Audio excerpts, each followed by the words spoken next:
rendimento maior e melhor. Essa é a função dele. O fundo preparador, o nome dele é de tudo, ele prepara para a superfície para receber uma pintura. O fundo preparador é o único fundo indicado em repintura. Alguém aqui aplica o selador em repintura? Não tem a ver de falar, não. O ideal, então, no reboco cru seria, você pegar uma casa crua, é passar seladora, massa corrida, duas mãos, lixou, fundo preparador e tinta. É o mais correto. Eu faço selador. É o mais correto. Selador, massa corrida, depois fundo, preparador em cima. Por que foi citado? Vamos dizer, você tem um reboco aqui, uma parede que nunca foi pintada. Reboco novo. Reboco novo. O correto seria o quê? Eu vou te falar o porquê é mais vantajoso fazer assim. Selador sobre o reboco. Sim, geral. Vou maciar a parede para dar uma alisada. Maciei. Maciei e lixei. Em cima da massa, fundo preparador. Para eliminar o resíduo de pó. Também. O que ele vai te fazer, o preparador? Perfeito a sua colocação. Ele vai segurar aquele pó que já tem do lixamento da massa. E além disso, ele já vai dar uma selada também na massa. A hora que você vier com tinta, você vai ter um rendimento maior e melhor dessa tinta que você está aplicando aqui. E o consumo? Se você não aplica fundo em cima da massa, vem com tinta direto, entenda que a primeira demão que você der de massa, ela vai ser fundo. Não entenda que é demão de tinta, ela vai ser fundo, porque a massa vai sugar ela para ela se selar, e a segunda e demão terceira de tinta que você vai usar para fechar. Então, se você está aplicando em cima da massa tinta, vai falar, pô, apliquei 3 demão aqui e não cobriu ainda. Você não aplicou 3, você aplicou 2. Porque uma vai ser fundo. E no gesso? Vai funcionar? No reboco de gesso? Gesso, piorou. Gente, gesso. Gesso. Ou superfície que absorve. É pior que esponja. E parece que não é gesso, gente. Existem umas qualidades de gesso em mercado que também não deveria existir. E não existe norma de qualidade em gesso. Se qualquer um aqui quiser abrir uma fábrica de gesso na casa de vocês, vocês fabricam gesso e vendem sem problema nenhum. Não existe norma. Então misturando um monte de pó com gesso, gente, que está dando uns problemas em pintura que vocês não têm noção. Mas citando o seu caso, vamos dizer que é uma parede de gesso. Tá? Vamos dizer que eu tenho gesso aqui. Eu vou entrar com o processo de pintura.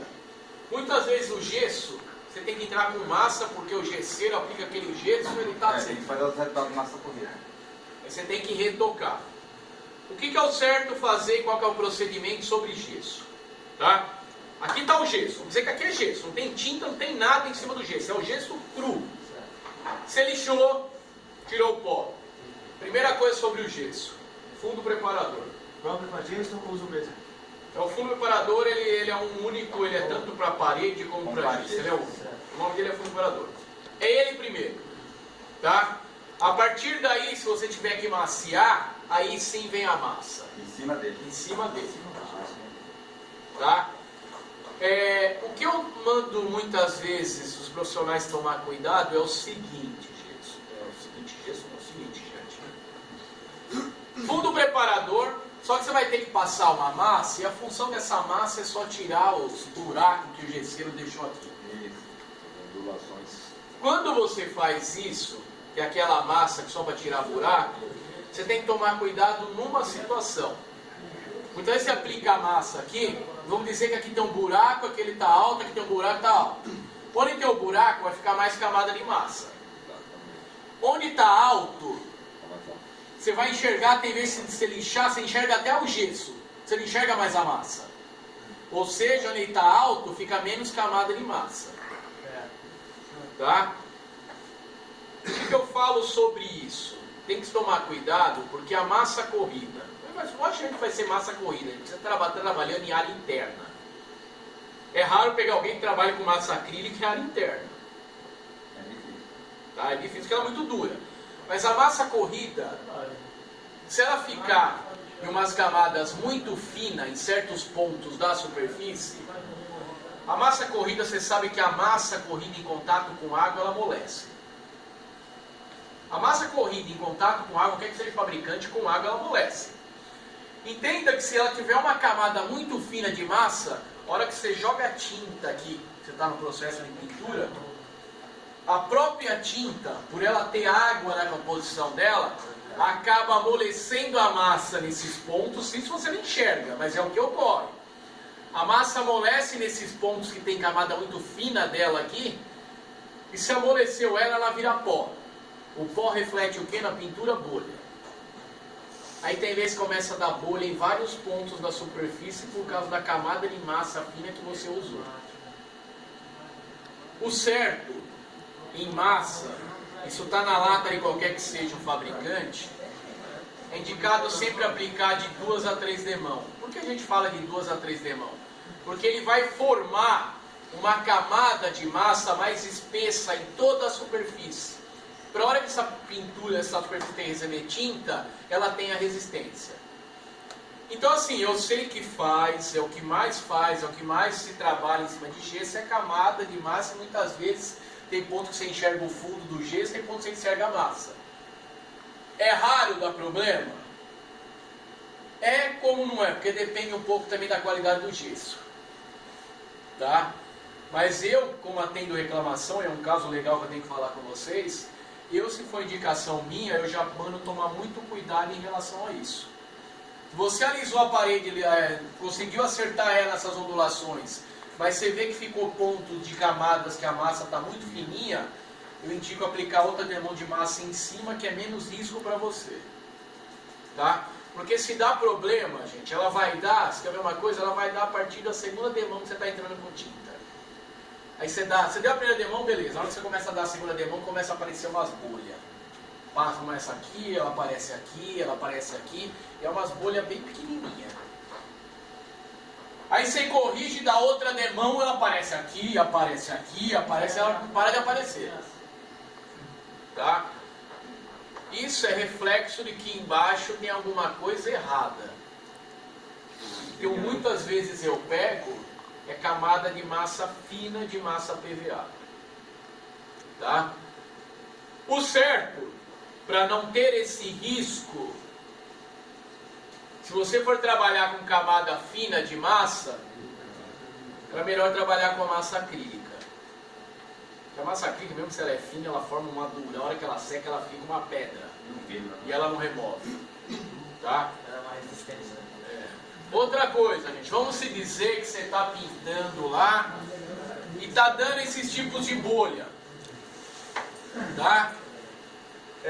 Porque parece que não, gente. Vocês que estão no dia a dia aí, aí você entra na casa da cliente, você olha a parede assim, tá perfeito. Você fala, pô, eu vou lixar aqui, tirar o pó e mandar tinta. Na hora que você começa a rolar tinta, começa a aparecer um monte de problema. Que problema? Bolha. E bolha para todo lado. Tá? Parece que não, gente, bolha, diferente da tinta que você está usando, não é problema da tinta. É problema de algo errado que tem na superfície, que está refletindo hoje nessa pintura que você está fazendo. Tá? Que tipo de bolha? Essa bolha que eu estou falando para vocês, que é essa bolha que você está na rolagem e começa a secar a tinta, depois que você rolou, ela começa a aparecer. É esse tipo de bolha. Tá? Ela aparece na hora que você está rolando a tinta. Ou depois que você rolou, uns tempinhos depois ela começa a aparecer. Começa a secar, né? Começa a secar, ela começa a aparecer. Isso é porque lá embaixo, em processo de pinturas, lá embaixo alguma coisa errada tem. Tá? Como eu faço para corrigir isso, Evandro? Tem uma forma de corrigir? Tem. De duas uma, né? Ou eu mandar você raspar a parede inteira, chegar no reboco e começar do zero. Aí é muito trabalho. Mas o que se usa para corrigir esses tipos de problema é o esmalte sintético fosco. Gente, o esmalte, ele é para madeira e metal, certo? Esmalte é madeira e metal, mas nessa situação, por ele ser base solvente, tem que ser o esmalte base solvente, não pode ser base d'água. Base d'água vai piorar essa situação. Ele cria uma capa, quando ele seca, gente, ele cria uma capa que ele forma uma barreira aqui.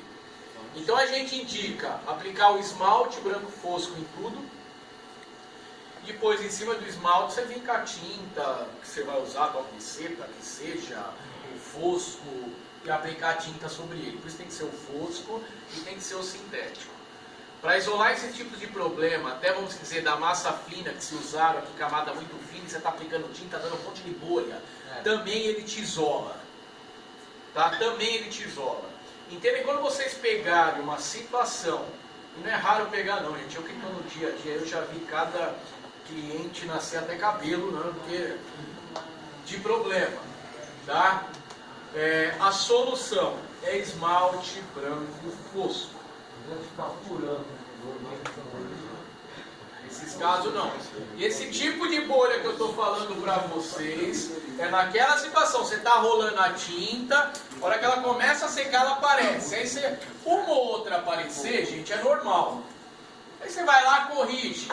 A hora que você vai com a outra demão, você dá outra demão de novo, ela não aparece, mas aí começa a aparecer em outro lugar. Aí você corrige ali, aparece em outro lugar. Você corrige ali, aparece em outro lugar. Não para de aparecer. É esse tipo de bolha. Esse tipo de problema. Isso daí entenda que é alguma coisa nos processos de pintura lá embaixo, ou camada de massa fina, opa, pode ficar à vontade, cadeira aí, ou camada de massa fina que usaram ali em alguma situação de alguma pintura que está refletindo hoje. Os AP novo que a gente tem aqui, né, no mercado. Os AP novo. 60 anos. 60 anos.